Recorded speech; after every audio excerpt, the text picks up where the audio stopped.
அனைவருக்கும் தினம் ஒரு தகவல் சார்பாக இனிய வணக்கங்கள். இன்றைக்கி நம்ம பார்க்க போகிற பதிவு நாளை வந்திருக்கக்கூடிய சித்ரா பௌர்ணமியின் மிக மிக சக்தி வாய்ந்த பதிவு.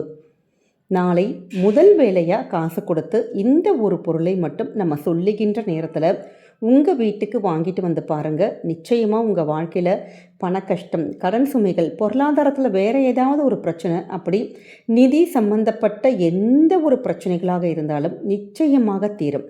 எல்லாருக்குமே வாழ்க்கையில் கடன் இல்லாமல், பண கஷ்டங்கள்லாம் இல்லாமல் சந்தோஷமாக வாழணும் அப்படிங்கிற ஒரு ஆசை தான் இருக்குது. ஆனால் இந்த 2 பிரச்சனைகளுமே எல்லாருமே விடாமல் துரத்துது. கஷ்டத்தை கொடுக்கக்கூடிய நம்மளுடைய கடவுளை அதிலிருந்து தப்பிக்கிறதுக்கும் சில ஐஸ்வர்யங்கள் எல்லாம் பெருகிறதுக்கும் நிறைய வழிகள் ஆன்மீகத்தில் நமக்கு சொல்லப்பட்டிருக்குங்க. அப்படி குடும்பத்தில் ஐஸ்வர்யம் பெருகுவதற்கும் லக்ஷ்மி கடாட்சம் நல்லா நிறைஞ்சிருக்கிறதுக்கு சித்ரா பௌர்ணமி நாளில் நம்ம எந்தெந்த பொருட்களை நம்ம வீட்டுக்கு எந்த நேரத்தில் வாங்கிட்டு வரணும் அப்படிங்கிற ஒரு எளிமையான தகவல் தான் இப்போ உங்கள் கூட ஷேர் பண்ண போகிறோம். பதிவுக்குள்ளே போகிறதுக்கு முன்னாடி நம்முடைய சேனலை நீங்கள் இப்போ வரைக்கும் சப்ஸ்கிரைப் பண்ணாமல் பார்த்துட்ருக்கீங்கன்னா கண்டிப்பாக சப்ஸ்கிரைப் பண்ணிக்கோங்க. அப்போ தான் எங்களுடைய எல்லா நல்ல நல்ல பதிவுகளுமே உடனுக்குடனே வரும். பக்கத்தில் இருக்கக்கூடிய பெல் பட்டனையும் மறக்காமல் கிளிக் பண்ணிக்கோங்க. இப்போ பதிவை பார்க்கலாம். நாளைக்கு வந்திருக்கக்கூடிய சித்ரா பௌர்ணமிக்கு நம்ம கண்டிப்பாக எல்லாருமே வீட்டில் பூஜைகள் பண்ணுவோம், கோவிலில் போய் வழிபடுவோம். நிறைய பேர் பௌர்ணமிக்கு கிரிவலங்கள் போகிறது, இல்லாட்டி பக்கத்தில் இருக்கக்கூடிய சிவன் கோவிலுக்கு, அம்பாள் கோவிலுக்கு, குலதெய்வத்துடைய கோவிலுக்கு, அப்படி நிறைய வழிபாடுகள் நம்ம நாளைய தினம் பண்ணுவோம். அப்படி வந்திருக்கக்கூடிய இந்த சக்தி வாய்ந்த நாளில் நம்ம வீட்டில் ஃபஸ்ட்டு வேலையாக நீங்கள் காலையில் குளித்து முடிச்சிருக்க வந்த கையோட அந்த முதல் வேலையாக நம்ம வாங்கக்கூடிய மிக முக்கியமான பொருட்கள் இருக்குங்க. இதை எந்த நேரத்தில் போய் கடையில் வாங்கணும்னு கேட்டிங்கன்னா, வெள்ளிக்கிழமையோடு வந்திருக்கக்கூடிய இந்த ஒரு சித்ரா பௌர்ணமி. எப்பயுமே வெள்ளிக்கிழமைனாலே நமக்கு சுக்கரனுடைய அந்த ஆதிக்கம் நமக்கு நல்லா நிறைஞ்சிருக்கணும். ஏன்னா சுக்கர தசை ஒரு ஆளுக்கு நடந்தால் தான், அதனுடைய ஆக்டிவேட் நல்லா இருந்தால் தான் நமக்கு நல்லபடியாக பணம் புரளும்.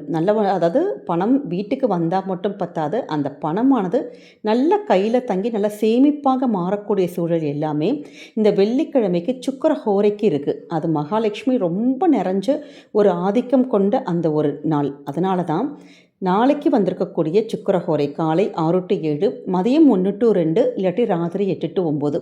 இந்த 3 நேரம் நமக்கு நல்ல பௌர்ணமி நிறைஞ்சிருக்கக்கூடிய ஒரு அந்த முழு நாள் தான். அதனால் இந்த 3 நேரத்தில் எந்த ஒரு நேரமாக இருந்தாலும் சரி, நம்ம சொல்லுகின்ற பொருட்களை நீங்கள் கடையில் போய் பார்த்து நீங்கள் வாங்கிட்டு வாங்க. நான் அதில் முதலாவதாக இருக்கக்கூடிய பொருள் என்னன்னு கேட்டிங்கன்னா, கல்லுப்பு தாங்க. எப்பயுமே பல பதிவுகள் சொல்லியிருப்போம், கல்லுப்பானது நமக்கு மகாலட்சுமிக்கு உரியது. இந்த பார்க்கடலிலிருந்து தோன்றிய முதல்ல வந்த ஒரு பொருளே கல்லுப்பு தான். இந்த கல்லுப்பானது எந்த வீட்டில் இது மாதிரி பூஜை நாட்களில், நம்ம விசேஷமான நாட்களில் நம்ம வாங்கிட்டு இந்த மங்களகரமான பொருட்களை கொண்டு நம்ம வைக்கிறோமோ, நிச்சயமாக நமக்கு நல்லபடியான ஒரு சுபிக்ஷம், நல்ல ஒரு அந்த பணத்துக்கான ஏதாவது தடைகள் இருந்தால் போகிறது, பணமானது வசியமாகிறது, இது எல்லாமே இந்த கல்லுப்புக்கு இருக்குது. அதனால் ஒரு 1/2 கிலோ பேக்கெட்டாக நீங்கள் நாளைக்கு மறக்காமல் வாங்குங்க. அடுத்த பொருள் சுக்கிரனுக்கு உரிய, மகாலட்சுமிக்கு உரிய கற்கண்டு தான். சின்ன சின்னதாக டைமண்ட் கல்கண்டு இருக்கும் பார்த்தீங்களா? இந்த டைமண்ட் கல்கண்டு நமக்கு அதிகபட்சமாக ஒரு 10 ரூபாய்க்கு ஒரு குறைந்த விலையிலேயே நமக்கு கிடைக்கும். பார்ப்பதற்கு ரொம்ப ஒரு சாதாரண பொருள் மாதிரி இருக்கும். ஆனால் இந்த டைமண்ட் கல்கண்டு நமக்கு வெள்ளிக்கிழமை நீங்கள் எந்த பூஜை பண்ணாலும் சரி, இந்த பௌர்ணமி நாட்களில் நம்ம அம்பாளுக்கு வேறு எந்த நிவேதனம் இல்லாட்டி கூட 2 கல்கண்டு மட்டும் வச்சுட்டு ஒரு சாதாரண ஒரு விளக்கு ஒரு அகல் விளக்கு ஏற்றினா கூட போதும். அந்த இடத்துல சுக்கிரனுடைய அந்த யோகமானது நமக்கு ஆக்டிவேட் ஆகி கொஞ்சம் நாளாக அந்த பண கஷ்டங்கள் எல்லாம் போய் நமக்கு நல்லபடியாக பணம் புரள்வதற்கான வாய்ப்புகள் கிடைக்குமா. அப்படி ஒரு சூக்ஷ்மம் இருக்குது இந்த டைமண்ட் கல்கண்டில். அதனால் சுக்கிரனுக்கு உகந்த அந்த டைமண்ட் அந்த கல்கண்டை நாளைக்கு நீங்கள் மறக்காமல் வாங்கிக்கோங்க. அடுத்த மிக மிக முக்கியமான ஒரு பொருள் என்னன்னு கேட்டிங்கன்னா, மல்லிகைப்பூ. மல்லிகைப்பூவுடைய வாசத்துக்கு மயங்காத எந்த ஒரு இறை தெய்வங்களும் கிடையாது. அதற்கு அவ்வளோ ஒரு நல்ல ஒரு சக்தி இருக்குது. அப்படிப்பட்ட மல்லிகைப்பூ நமக்கு நாளைக்கு நீங்கள் வாங்கிட்டு இன்னும் உதிரி புஷ்பங்கள் நீங்கள் வாங்கிக்கலாம். இப்போ மல்லிகைப்பூ நமக்கு சீசன் தான் பாருங்கள். அப்போ உதிரிப்பூ வாங்கிட்டு நாளைக்கு வெள்ளிக்கிழமையில் நீங்கள் லக்ஷ்மியுடைய மகாலட்சுமி அஷ்டோத்திரம் ஏதாவது சொல்கிறது, இல்லாட்டி ஓ மகாலட்சுமி தாயை போற்றி அப்படின்னு சொல்லிட்டு மல்லிகைப்பூவால் நம்ம அர்ச்சனை பண்ணிவிட்டு சுவாமிக்கு நீங்கள் வைக்கலாம். இல்லாட்டி மல்லிகைப்பூ நம்மளை பூவாக கட்ட தெரியும்னா பூ கட்டி அப்படி சுவாமிக்கு போடலாம். ஆக மொத்தம் மல்லிகைப்பூ ஒரு முழமாச்சும் ஒரு 10 ரூபாய்க்காச்சும் நம்ம உதிரி புஷ்பங்களாச்சும் நாளைக்கு வாங்கி பூஜையில் வைக்கிறது ரொம்ப ரொம்ப விசேஷம். அடுத்தது பச்சரிசி என்னன்னு கேட்டிங்கன்னா, நமக்கு சந்திர பகவானுக்கு உரிய ஒரு பொருள்.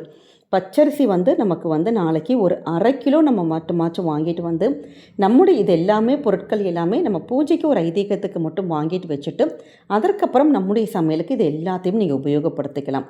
அதே மாதிரி எல்லா விதமான மங்கள நாட்களிலும் நம்ம மறக்காமல் வாங்கக்கூடிய பொருட்கள் மஞ்சள் குங்குமம் தான். இந்த மஞ்சள் குங்குமம் கட்டாயம் கிடையாது. ஆனால் வெள்ளிக்கிழமையில் மஞ்சள் குங்குமம் வாங்கி இது மாதிரி பௌர்ணமி நாட்களில் பூஜையில் வைக்கிறதுங்கிறது ரொம்ப ரொம்ப விசேஷம். நம்ம சொல்லியிருக்கக்கூடிய இந்த பொருட்களில் ஏதாவது ஒரு பொருள் நீங்கள் நாளைக்கு வாங்கிட்டு வந்தால் கூட போதுங்க. அரிசி வாங்கலாம், இல்லாட்டி கல்லுப்பு வாங்கலாம், இல்லாட்டி டைமண்ட் கல்கண்டு, இப்படி எதுவாக இருந்தாலும், இல்லாட்டி ஒரு மல்லிகைப்பூ வாச்சும் நீங்கள் நாளைக்கு வாங்கிட்டு வந்து சுவாமிக்கு நம்ம வச்சாலே போதும். கண்டிப்பாக நமக்கு இந்த பொருட்கள் எல்லாமே பலவிதமான மங்களங்களை பெருக்கி மகாலட்சுமி யோகத்தை நமக்கு கொடுத்து நம்ம குடும்பத்தில் நல்ல ஒரு பணப்புழக்கம் கொண்டு வருவதற்கும், நல்லா நமக்கு எவ்வளவு கடன்கள் இருந்தாலும் இது மாதிரி விசேஷமான நாட்களில் நம்ம செய்யக்கூடிய சின்ன சின்ன இந்த சூக்ஷ்மமான பொருட்களில் நமக்கு நிறைய ரகசியங்கள் ஒளிஞ்சிருக்கு. அந்த ஆன்மீகத்துடைய சூக்ஷ்மத்தை புரிஞ்சு நம்ம இது மாதிரி பொருட்கள், அதுவும் சுக்கிரஹோரையில் வாங்கி உங்கள் வீட்டில் தீபங்கள் ஏற்றி இந்த பொருட்களை படைத்து நீங்கள் வழிபட்டு பாருங்கள். நிச்சயமாக பௌர்ணமி எப்படி வானத்தில் நல்லா பிரகாசிக்குதோ அதே மாதிரி உங்களுடைய வாழ்க்கை பிரகாசிக்கும். உங்களுடைய குடும்பத்துடைய கஷ்டங்கள் எல்லாம் நீங்கி நல்லபடியான குடும்பங்கள் எல்லாம் சுபிக்ஷம் அடைஞ்சு நல்ல நிம்மதியாக சந்தோஷமாக இருக்கலாம். சின்னதான ஒரு டிப்ஸாக கண்டிப்பாக நாளைக்கு இந்த ஒரு 10 ரூபா கொடுத்து பொருட்களை நீங்கள் வாங்கி பாருங்கள். நிச்சயம் உங்கள் குடும்பத்துக்கு நல்லதே தாங்க நடக்கும்.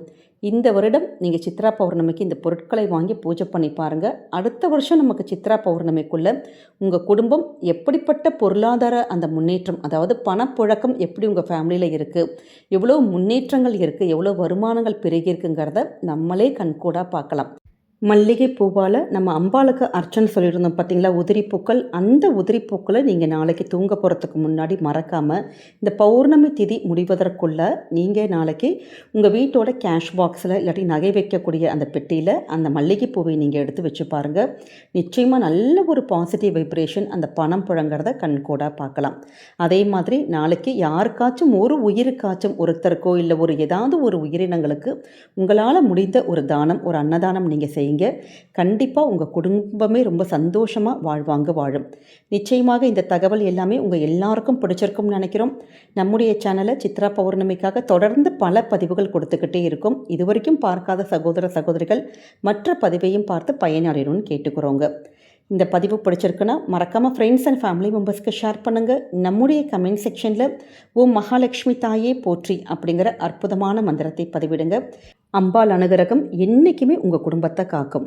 நம்முடைய சேனலை நீங்கள் இப்போ வரைக்கும் சப்ஸ்கிரைப் பண்ணாமல் பார்த்துட்ருக்கீங்கன்னா கண்டிப்பாக சப்ஸ்கிரைப் பண்ணி உங்களுடைய ஆதரவுகள், சப்போர்ட்டுகள் என்றைக்குமே நம்முடைய சேனலுக்கு கொடுக்கணும்.